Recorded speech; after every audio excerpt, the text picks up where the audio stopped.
অনেক আপুরা আমাকে প্রতিনিয়ত জিজ্ঞাসা করেন যে আপু আমি যখন কোনো ডিজাইন ট্রাই করতে যাই তখন দেখা যায় যে দুই একটা প্যাটার্ন করার পর আমার মাথায় নতুন আর কোনো প্যাটার্ন আসে না, কিংবা আমি নিজে থেকে নতুন কোনো ডিজাইন তৈরি করতে পারি না। এই সমস্যাটা আমি কিভাবে সমাধান করব? আজকের ভিডিওতে আমি চেষ্টা করব এই সম্পর্কিত কিছু টিপস আপনাদের সঙ্গে শেয়ার করতে। আমি যখন একদম নতুন নতুন মেহেন্দি দেওয়া শিখছিলাম সে সময়টাতে এই প্রবলেমটা আমি অনেক বেশি ফেস করেছি। এরকম হতো দুই একটা প্যাটার্ন আমি হয়তো করতে পারতাম, স্টার্টিংটা করার পর আমার মাথায় আর কোনো ডিজাইন আসতো না। আমি কিভাবে একটা ডিজাইনকে ফুটিয়ে তুলবো কিংবা এরপর কোন প্যাটার্ন করলে ডিজাইনটাকে দেখতে বেশি ভালো লাগবে, এগুলো কোনো কিছুই আমি বুঝতে পারতাম না। অনেক বেশি সমস্যার সম্মুখীন আমি হতাম তখন। এছাড়াও কোন হাতে কিরকম ডিজাইন করলে সেটা বেশি ফুটে উঠবে কিংবা কোন প্যাটার্নের পর কিরকম প্যাটার্ন করলে সেই ডিজাইনটা ফুটে ওঠে, এছাড়াও একটা লাইনের থেকে আরেকটা লাইনের ডিস্টেন্স ঠিক কতখানি রাখা উচিত কিংবা একটা ডিজাইন থেকে আরেকটা ডিজাইনের দূরত্ব ঠিক কতটুকু রাখা উচিত, এই বিষয়গুলো আমি বুঝতাম না। যার কারণে দেখা যাচ্ছে আমি যতই সুন্দর করে ফিনিশিং দেওয়ার চেষ্টা করি না কেন, ঘুরে ফিরে কোনোভাবেই কিন্তু সেটাকে আমি ঠিক করতে পারতাম না। এখন আমি শুধু আমার দিকটা বলছি যে আমি এটা কিভাবে ঠিক করেছি, যেটা আমার অনেক বেশি হেল্প করেছে, আমি সেটাই আপনাদেরকে বলছি। আমি যেটা করতাম, আমার যাদের কাজ ভালো লাগতো বরাবর, স্পেসিফিক কিছু নাম বলতে গেলে হয়তো বা অনেকগুলো নাম মিস যাবে, সেজন্য আমি কারো নাম মেনশন করছি না। তবে আমি অনেকের ভিডিওস দেখতাম, ম্যাক্সিমাম আর্টিস্ট যারা আছেন বাংলাদেশে আমি সবার ভিডিওগুলোই দেখার চেষ্টা করতাম এবং প্রত্যেক দিন আমি কিছু না কিছু শিখতাম তাদের ভিডিও থেকে। এরকম অনেক সময় আপনাদের মনে হবে যে আরে এই ভিডিওটা দেখে তো শেখার তেমন কিছু নেই, এটা আমি করতে পারবো, কিন্তু বিশ্বাস করুন আপনি যদি সেই ভিডিওটা দেখেন সেখান থেকে একটা না একটা নতুন কিছু আপনার মাথায় আসবেই আসবে। আপনারা সবসময় চেষ্টা করবেন প্রতিনিয়ত যাদের কাজ আপনার ভালো লাগে ওনাদের টিউটোরিয়াল ভিডিওগুলো মনোযোগ সহকারে দেখার জন্য, সেটা হোক সিম্পল কোনো ডিজাইন, সেটা হোক হেভি কোনো ডিজাইন, এমনকি ওনারা যে ছবিগুলো পোস্ট করছে সেগুলো আপনি একটু জুম করে করে দেখার চেষ্টা করবেন যে সেখানে আসলে কি আছে, কিভাবে করেছে, কেমন ভাবে ডিজাইনগুলোকে করেছে।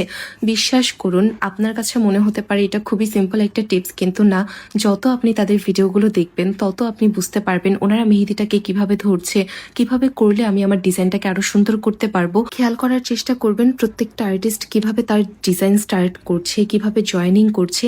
এই ছোট ছোট বিষয়গুলো আপনি নিজে থেকে শেখার চেষ্টা করবেন তাদের ভিডিও থেকে, যদি তারা এক্সপ্লেন করে নাও থাকে। যখন আপনি প্রতিনিয়ত কারো ভিডিও ফলো করতে থাকবেন, খুব বেশি না এক সপ্তাহ যদি টানা আপনি আর্টিস্টদের ভিডিও দেখতে থাকেন, তাহলে দেখবেন আপনার কাজ আগের থেকে অনেকটা ভালো হচ্ছে। মনোযোগ সহকারে যদি আপনি দেখেন, আপনি কিন্তু অনেক বিষয় লক্ষ্য করতে পারবেন যেগুলো আমরা ভুল করে থাকি নর্মাল টাইমে যখন আমরা ডিজাইন করি। সেই ক্ষেত্রে খুব বেশি যদি নাও সম্ভব হয়, তারপরও আমরা যদি টানা 7 দিন 7টা ডিজাইন দেখি, তাহলে 7টা প্যাটার্ন হলেও নতুন আমরা শিখতে পারবো। সেগুলো পারফেক্ট ভাবে করতে না পারলেও সেই ডিজাইনগুলো কিন্তু আমাদের মাথায় একটু হলেও থেকে যাবে, যার ফলে দেখা যাবে পরবর্তীতে যখন আমি কোনো ডিজাইন ট্রাই করব অন্য কারো হাতে কিংবা নিজের হাতে, তখন অটোমেটিক্যালি আমাদের ব্রেন কিন্তু সেই ডিজাইনগুলো আমাদেরকে সাজেস্ট করতে থাকে। এটা খুবই কার্যকরী। আমি আপনাদেরকে বলবো যারা এই সমস্যাটায় ভোগেন যে আপনি কোনো ডিজাইন তৈরি করতে পারছেন না কিংবা বুঝতে পারেন না কোন প্যাটার্নগুলো করবেন, আপনারা চেষ্টা করবেন প্রতিনিয়ত আপনার থেকে যাদের কাজ ভালো ওনাদের কাজকে দেখে তারপর শেখার জন্য, একটু মনোযোগ দিয়ে ফলো করার জন্য ওনারা কি কি করছে, কিভাবে করছে। এই জিনিসগুলো আসলে খুবই কার্যকরী। কিন্তু আমি যেটি আপনাদেরকে বারবার বলি, কখনোই সিনিয়রদের সঙ্গে আপনার কাজকে কম্পেয়ার করবেন না যে আপুর কাজ এত ভালো, আমার কাজ কেন ভালো হচ্ছে না। তাহলেই কিন্তু আপনি আপনার মোটিভেশন হারিয়ে ফেলবেন। আপনি সবসময় এটা খেয়াল রাখবেন যে আপু তো অনেক বছর স্ট্রাগল করে, অনেক বছর প্র্যাকটিস করে তারপর এই জায়গাতে এসেছে, আমাকেও এতদিন ধরে প্র্যাকটিস করতে হবে, আমাকেও এতটুকু সময় দিতে হবে, তাহলে ইনশাল্লাহ আমিও আপুর জায়গায় যেতে পারবো। সবসময় শেখার চেষ্টা করবেন অন্যদের থেকে, কখনোই কম্পেয়ার করবেন না। আমি যে শুধুমাত্র সিনিয়রদের কাজ ফলো করার কথা বলছি বিষয়টা এরকম না। এমনও হয় আমি যারা একদম বিগিনার আছেন, একদম নতুন আর্টিস্ট, আমি তাদের ভিডিওগুলো খুব মনোযোগ দিয়ে দেখার চেষ্টা করি। আমি এমনও দেখেছি যারা একদমই নতুন মেহেন্দি নিয়ে কাজ করছে কিন্তু ওনাদের কাজের ফিনিশিংটা খুব ভালো হচ্ছে কিংবা একটা প্যাটার্ন করে ফেললেও যেটা দেখতে চমৎকার লাগছে, পরবর্তীতে আমি আমার ডিজাইনে সেই প্যাটার্নটাকে ইউজ করার ট্রাই করি। সুতরাং যারা আমাদের থেকে অলরেডি অনেক ভালো পর্যায়ে আছেন, শুধুমাত্র তাদের থেকেই যে আমরা শিখতে পারবো বিষয়টা মোটেও এরকম না। যারা নতুন আছে তাদের থেকেও কিন্তু অনেক কিছু শেখার আছে। আমরা এই বিষয়গুলো একটু খেয়াল রাখার চেষ্টা করব। এবার আমি আসি আমার ডিজাইন নিয়ে কিছু কথায়। আমি এখানে যে ডিজাইনটা করছিলাম, আমি স্টার্টিংয়ে প্রথমে অনেক ভুল করেছি, যার কারণে মুছে তারপর আবার নতুনভাবে ডিজাইনটাকে শুরু করেছি। আমি আসলে জানি না আমি এখানে কি করছিলাম, আমার মনের মধ্যে যা আসছিল আমি সব এখানে এঁকে দেওয়ার চেষ্টা করছি।